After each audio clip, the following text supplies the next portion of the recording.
The boardroom fell silent as Edward's words landed like a gut punch. We're moving in a new direction. After 20 years at Apex Renewables, I was out, replaced by Ryan, the CEO's son-in-law, a tech marketer who didn't know a wind turbine from a ceiling fan. I'm Daniel, 55, senior project manager who built Apex's wind farms across the Midwest. My $150 million contract in 2010 put us on the map. Now, Edward avoided my gaze, praising Ryan's fresh vision. I stayed calm, my hand brushing a business card in my pocket, a lifeline from a client 3 months ago. As I packed my Chicago office, I knew this wasn't the end. I sat in my office on the 23rd floor of Apex Renewables' Chicago headquarters, staring at the cardboard box on my desk. The city's skyline stretched beyond the window, a grid of steel and glass I'd helped power with wind farms across Illinois and Iowa. 20 years of my life, meetings, late nights, crisis calls, reduced to a few personal items. A framed photo of my son Nathan, a coffee mug, a stack of industry awards. Edward's words from the boardroom echoed, new direction. Ryan, the CEO's son-in-law, was their idea of progress. A 34-year-old who thought wind energy was just spinning blades. I folded my hands and let the anger settle into something colder, sharper, focus. I'd built Apex's renewable energy division from a fledgling operation into a Midwest powerhouse. In 2010, I secured a $150 million contract with Midwest Utilities, a deal that took 6 months of negotiations, technical specs, and site visits to windswept plains. That contract put Apex on the map, and I followed it with projects in 3 states, cutting grid integration costs by 12%. When supply chain shortages hit in 2021, I rerouted turbine components from Europe in 48 hours, saving a $90 million project. Edward used to call me the backbone of Apex.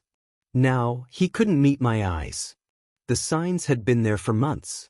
Ryan started showing up at client meetings last summer, tapping notes on his phone, asking questions that made engineers wince.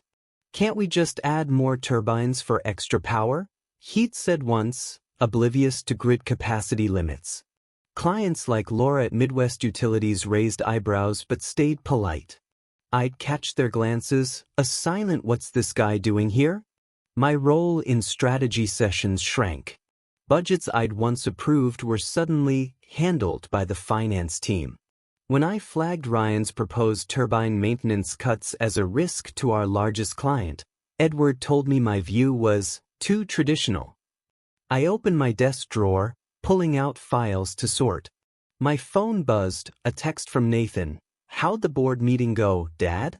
I stared at the screen, fingers hovering. He was 27, working in Denver, proud of my career. I typed back, "Big changes. I'll call later." I didn't want to tell him I'd been pushed out, not until I had a plan. The business card in my jacket pocket felt heavier now. 3 months ago, Laura had slipped it to me at an energy conference in Chicago's McCormick Place. "If things shift at Apex," she'd said, "call me." I hadn't thought much of it then. Now it was a lifeline. I packed the last of my things, my mind already mapping next steps. Ryan's training started tomorrow. I'd hand him the project files and watch him fumble. Apex was about to learn what happens when you bet on connections over competence. I stood, box in hand, and glanced at the skyline one last time. This wasn't over. I leaned back in my chair the next morning, the Chicago skyline catching the early light outside my office window. The cardboard box from yesterday sat in the corner, a quiet reminder of the board's decision. As I sipped my coffee, my mind traced the path that led here. The signs had been building for nearly a year, subtle at first, then impossible to ignore. I'd spent 20 years at Apex Renewables earning trust, clients, engineers, suppliers, but somewhere along the line, that trust stopped mattering to Edward and the board. It started last spring at a strategy meeting in our Loop office. I'd presented a plan to expand our wind farm network into Wisconsin, backed by data on grid demand and tax incentives. Edward nodded, but his attention was on Ryan, who was texting in the corner. A week later, the plan was shelved without explanation. My approvals on turbine budgets, once routine, started routing through the finance team. When I questioned it, Edward said, "We're streamlining processes, Daniel." Streamlining. A word that covered a lot of sins. By summer, Ryan was a fixture at client meetings. I'd be explaining grid integration to Midwest utilities, and he'd chime in with gems like, "Why not just use solar panels instead?" Laura, their procurement director, would glance at me, her expression a mix of patience and pity. I'd spent a decade building that relationship, starting with late-night calls to fix a 2014 turbine outage. Laura trusted my word because I delivered, on time, under budget, no excuses. Ryan's presence undermined that. Clients started asking me privately if Apex was changing direction. The clearest warning came 3 months ago at the Midwest Energy Summit in McCormick Place. I was at a panel on renewable grid stability, chatting with Laura during a break. She pulled me aside, her voice low. "Daniel, there's talk in the industry. Word is Apex might shake up its leadership. Is something going on?" I told her the truth, nothing confirmed, but I'd noticed shifts. She studied me, then handed me her business card, not the corporate one, her personal one. "If anything changes, call me. Our contract depends on people like you." I thanked her, slipping the card into my wallet. It felt like a formality then, a gesture of respect. Now it was my best asset. Back in my office, I pulled the card out, turning it over in my hands. Laura's warning had been spot on.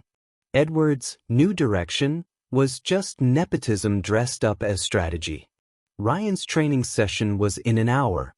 I'd hand him the Midwest Utilities file and see how long it took him to realize he was in over his head.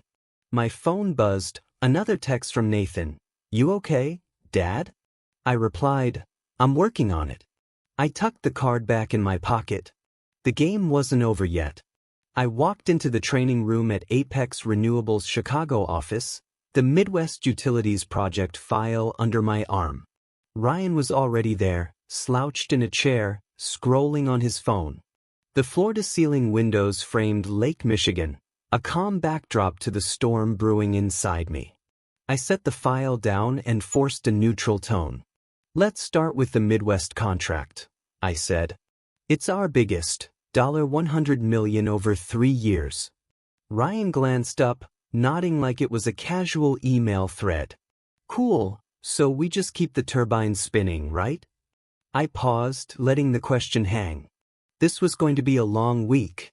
Over the next 3 days, I walked Ryan through the essentials: grid integration schedules, maintenance protocols, client reporting. He took notes on his tablet, but his questions betrayed his ignorance. "Why do we need so many inspections?" he asked, flipping through a 200-page turbine safety manual. I explained how a single oversight could shut down a wind farm, costing millions. He shrugged. "Seems like overkill." I handed him the maintenance logs without comment, my mind already elsewhere. Laura's business card was still in my jacket, a reminder of options I hadn't yet explored. I'd trained dozens of engineers over the years, but this was different. Ryan wasn't here to learn, he was here to take over. In 2018, I'd mentored a team through a wind farm expansion in Iowa, teaching them to anticipate grid fluctuations. That project finished 3 weeks early because they listened. Ryan, though, saw my work as a checklist to skim. During a session on client updates, he suggested streamlining reports to Midwest Utilities by cutting technical details. "Laura won't care about the numbers," he said. I pictured Laura, who once called me at 2 a.m. to confirm delivery specs. She cared about every decimal. By Thursday, I'd seen enough. Ryan couldn't name the key components of a turbine or explain why our contract with Midwest Utilities hinged on reliability. I kept my tone steady, handing him folders with delivery timelines and regulatory compliance forms. "Review these carefully," I said. He tossed them on the table, muttering about modernizing our approach. I didn't correct him. Let him learn the hard way. My focus was on tomorrow's farewell event, where I'd shake hands, say my goodbyes, and decide when to call Laura. I glanced at the skyline, the city humming with energy I'd helped harness. Ryan thought he could replace 20 years of expertise with a few buzzwords. He was about to find out how wrong he was. Friday afternoon, I walked into Apex Renewables conference room for my farewell event. The Chicago skyline gleamed through the windows, but the room felt hollow. "Thank you, Daniel," banner hung crookedly above a table with a cake and coffee urn. About 15 people milled around, engineers, technicians, a few project coordinators I'd worked with for years. No board members. Edward had scheduling conflicts. I set my cardboard box by the door and shook hands, keeping my expression steady. My 20 years at Apex deserved better, but I wasn't here to beg for respect.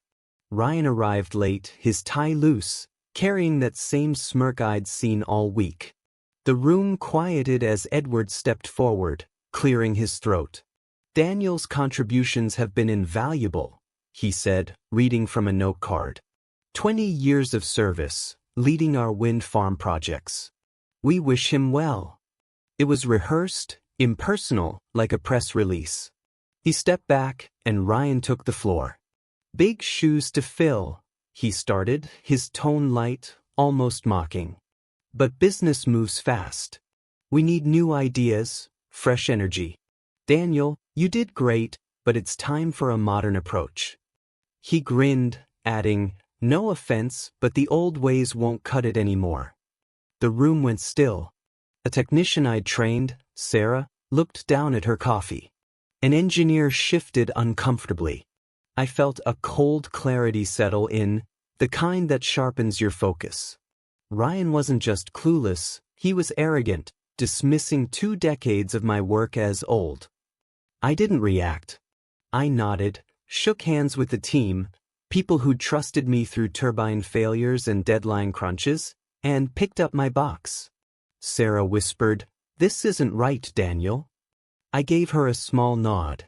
"It'll work out," I said, my voice calm but firm.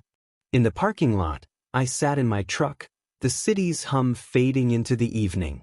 I thought of the wind farms I'd built, the clients who relied on my precision, the late nights ensuring every project ran smoothly. Ryan's words replayed, "Old ways." He didn't understand that reliability, not flash, powered this industry. I pulled Laura's business card from my jacket, her personal number scrawled on the back. She'd seen this coming at the Energy Summit 3 months ago. I dialed her number, and she answered on the first ring. "Daniel, I was hoping you'd call," she said, her voice steady. "Heard about the board's move." "Ryan, right?" I confirmed, keeping it brief. "Can we meet tomorrow?" I asked. "Name the place," she replied.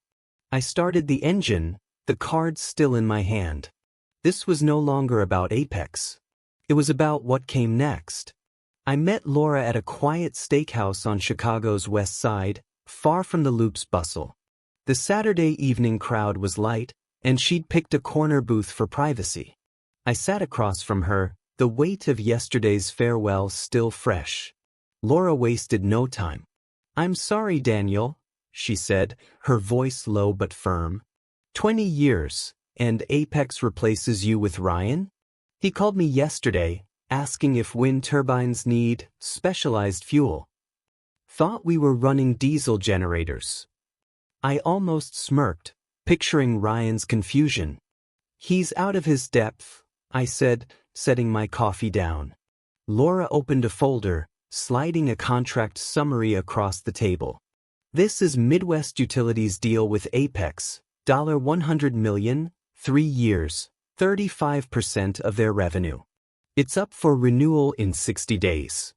I knew those numbers by heart, having negotiated the original terms in 2014. Ryan doesn't get it, she continued. This contract lives on trust. When we had that grid outage in 2020, you flew to our Iowa site at midnight to reroute power. Last year, when a supplier flaked, you sourced new blades in a day. That's why we stayed with Apex. She leaned forward, her eyes sharp. Midwest is rethinking our partnership. Ryan's already botched a maintenance schedule, delaying a project by weeks. My bosses want reliability, not buzzwords. I nodded, processing. What are you proposing? I asked. Laura pulled out another document. Horizon Energy approached us 6 months ago. They're expanding their wind division and need someone with your track record. I told them we were happy with Apex, because of you. If you join Horizon, we'd move our contract there. The offer hit like a jolt of electricity. Horizon Energy was a rising player, backed by private equity, with cutting-edge grid tech. Joining them as a lead project manager, with Midwest's contract in tow, could reshape the industry. What's the timeline? I asked. Horizon needs an answer in 2 weeks, Laura said. They want to announce their new division head by month's end. I'm meeting Ryan next Friday to discuss our contract. I'll tell him we're exploring other options. She paused. This is your call, Daniel. But Midwest needs you, not Apex's nepotism. We spent the next hour reviewing Horizon's proposal. A senior role, equity stake, full control over wind projects. The numbers were strong, but the real draw was freedom from Edwards' politics.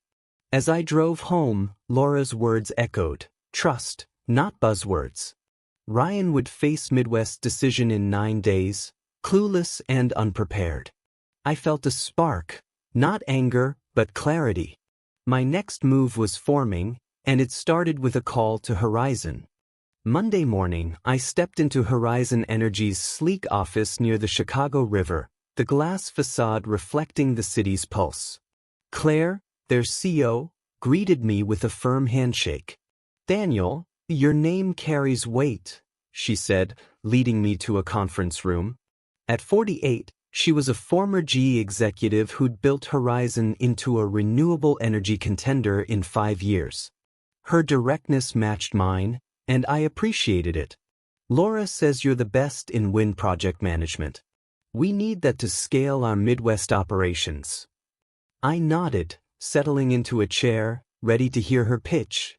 Claire laid out Horizon's plan, a new wind division targeting Illinois, Wisconsin, and Iowa, backed by private equity. We're offering you Executive Director of Wind Operations, she said, sliding a contract across the table. Full authority, equity stake, competitive salary. The equity was the kicker, potentially worth more than my last decade at Apex if Horizon hit its growth targets. What's the catch? I asked. No catch, Claire replied. We need your client relationships and your ability to deliver. Laura's ready to move Midwest utilities to us, but only if you're leading. She then shared something that sharpened my focus. Apex isn't as solid as it seems, she said, opening a folder. We've tracked their performance. 3 clients dropped them in the last 9 months, citing delays and poor communication. I hadn't heard this. Edward kept it quiet. Claire handed me financials from public filings. Apex's debt-to-equity ratio had spiked, and they were leaning on short-term loans to cover costs.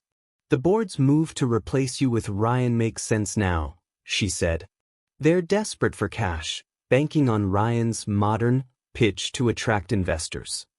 I studied the numbers. Apex was bleeding, and Ryan's inexperience was about to make it worse.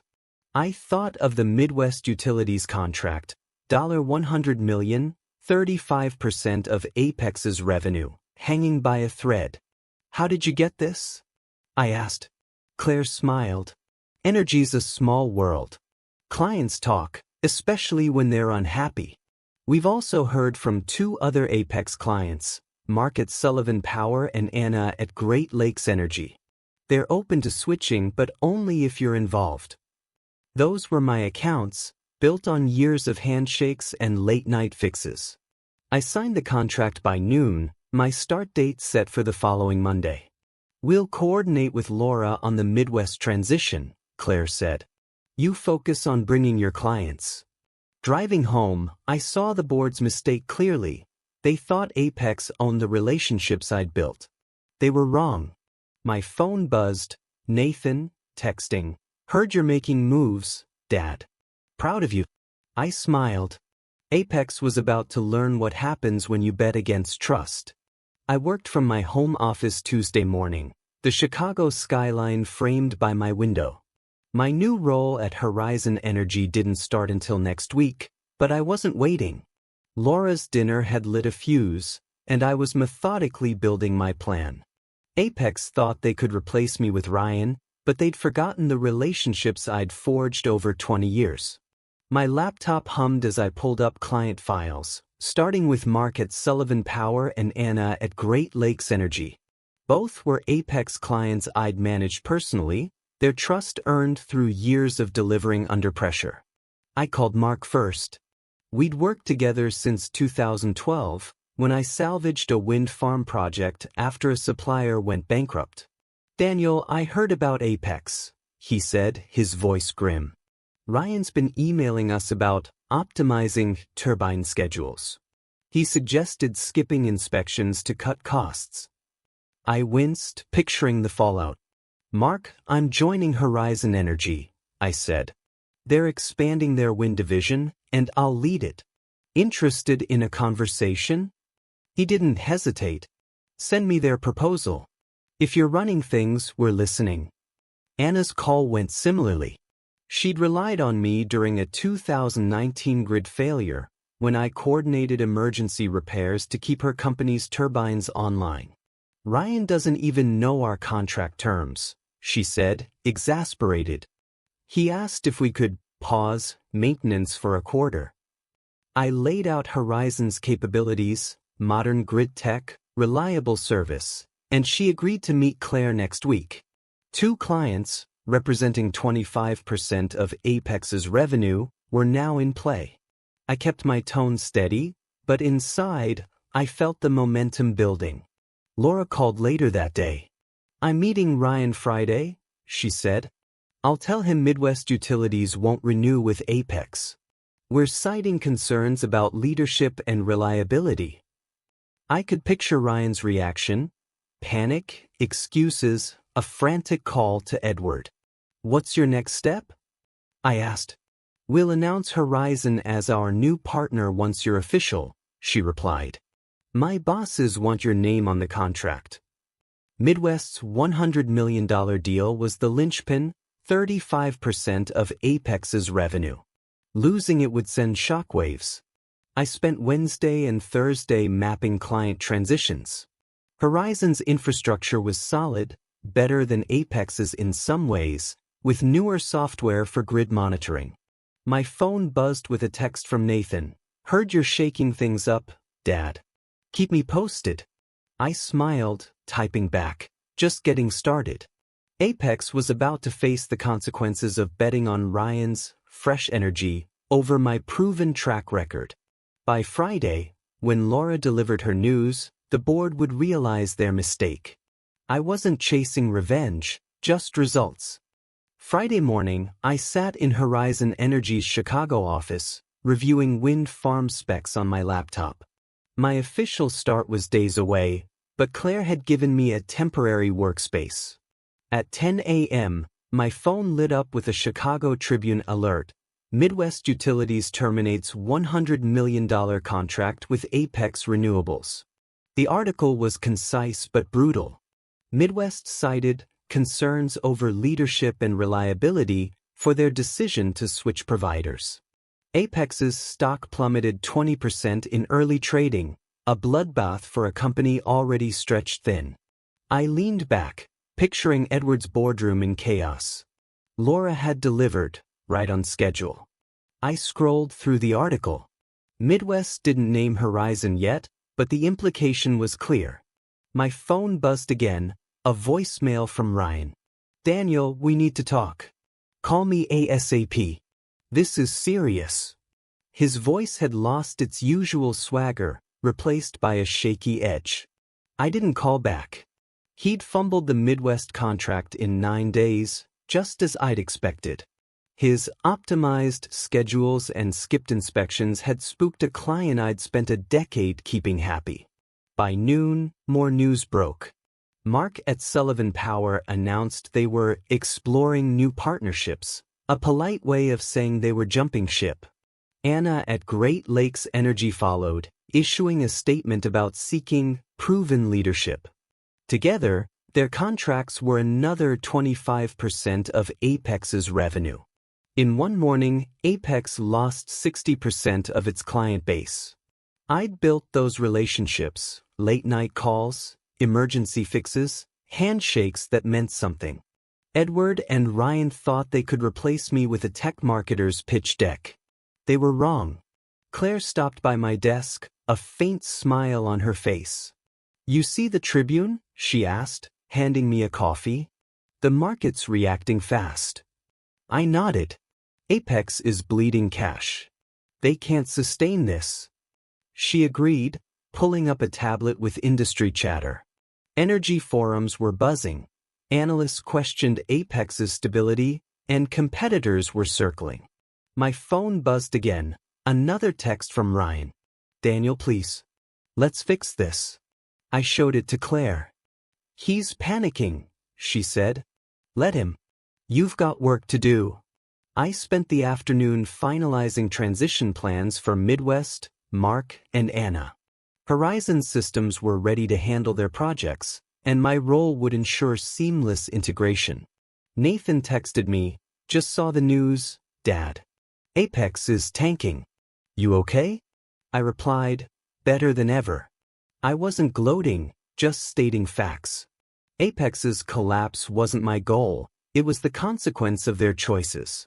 My focus was Horizon, where trust and competence still mattered. A week after Midwest Utilities' announcement, the Chicago energy scene was still reeling. I sat in my new office at Horizon Energy, reviewing wind farm proposals, when Claire dropped a fresh Chicago Tribune on my desk. The headline read, "Apex Renewables Seeks Emergency Funding After Client Losses." The article detailed the carnage. Midwest, Sullivan Power, and Great Lakes Energy, 60% of Apex's revenue, had jumped to Horizon, citing my leadership. Apex's stock was down 35%, and they'd secured a bridge loan to stay afloat. Then came the kicker. Ryan had resigned, pursuing opportunities with Edward's real estate firm. His logistics stint lasted less than a month. I pictured Ryan's smirk from the farewell, now replaced by panic as he fled to a softer landing. Edward's gamble on nepotism had gutted Apex. The board, scrambling, appointed Ethan as operations manager. I'd trained him a decade ago on a turbine project in Iowa. Solid worker, sharp mind, but he'd inherited a sinking ship. My phone buzzed with a call from an Apex number. It was Ethan. "Daniel, it's me," he said, voice strained. "Can we talk?" "Off the record." I leaned back, considering. "What's on your mind?" I asked. Ethan didn't sugarcoat it. "Apex is in trouble. The board's begging clients to stay, but your name keeps coming up. Mark and Anna said they left because you did. I'm trying to stabilize things, but..." He trailed off. I knew the math. 70% of their major contracts, gone. "Edward thought Ryan could handle it," Ethan added. "Big mistake." I stayed neutral. "What do you need from me?" He hesitated. "A partnership. Subcontracting work with Horizon. We can't compete, but we can support." It was a long shot, but I respected his grit. "I'll pass it to Claire," I said. "No promises." After hanging up, I reviewed Horizon's latest figures. Midwest's contract was fully transitioned, and Mark and Anna's deals were locked in. Our wind division was scaling faster than projected, with new inquiries from Indiana and Ohio. Claire knocked and leaned in. "Ethan's call?" she asked. I nodded. "He wants a lifeline." She shrugged. "If they meet our standards, maybe." But Apex made their bed. I agreed. My focus wasn't on their collapse. It was on building something better. Nathan texted, "Apex is done, Dad." "You called it." I replied, "Not done yet. Just smaller." I set the Tribune aside. Apex's downfall was their doing, not mine. 6 months later, I drove through downtown Chicago, the skyline glowing under a crisp autumn dawn. Passing Apex Renewables' old headquarters, I noticed a "For Lease" sign in the window. They'd moved to a smaller office in the suburbs, now focused on minor grid projects and subcontracting. Ethan was grinding to rebuild their reputation, but the damage was deep. Most of their clients had moved on, and the industry had taken note. I pulled into a coffee shop near the Chicago River, my mind on Horizon Energy's next steps. Inside, I sat by the window, scanning a Forbes article on my phone. "Horizon Energy surges in Midwest wind market," the headline read. It detailed our growth, tripling our client base, new wind farms in Wisconsin and Iowa, and a projected revenue spike. My equity stake, a long shot when I signed, was now worth more than my 20 years at Apex combined. But the real win wasn't the money. It was walking into Horizon's warehouse daily, seeing technicians who trusted my plans, and working with clients like Laura, Mark, and Anna, who valued reliability over flash. We weren't just profitable, we were sustainable. My phone buzzed with a text from Nathan. "Dad, Forbes mentioned you. Killing it." I smiled, typing back, "Team effort. Thanks, kid." The article quoted Claire praising my unmatched expertise for driving Horizon's success. It also noted Apex's collapse, a cautionary tale of prioritizing connections over competence. I didn't linger on that. Edward and Ryan had made their choices. The market delivered the consequences. My focus was forward, new projects in Ohio and Minnesota, where demand for clean energy was soaring. Claire met me at Horizon's office later, a stack of proposals in hand. "Dallas and St. Louis firms want to talk," she said, tossing me a tablet. "Your name's opening doors." I nodded, opening the files. Outside, Chicago hummed with opportunity, its grid powered partly by the wind farms I'd built. I'd spent 20 years at Apex making others rich. At Horizon, I was building something that lasted: trust, results, a legacy. "Let's get to work," I said, answering a client call as always. The phone rang again, another chance to shape the future.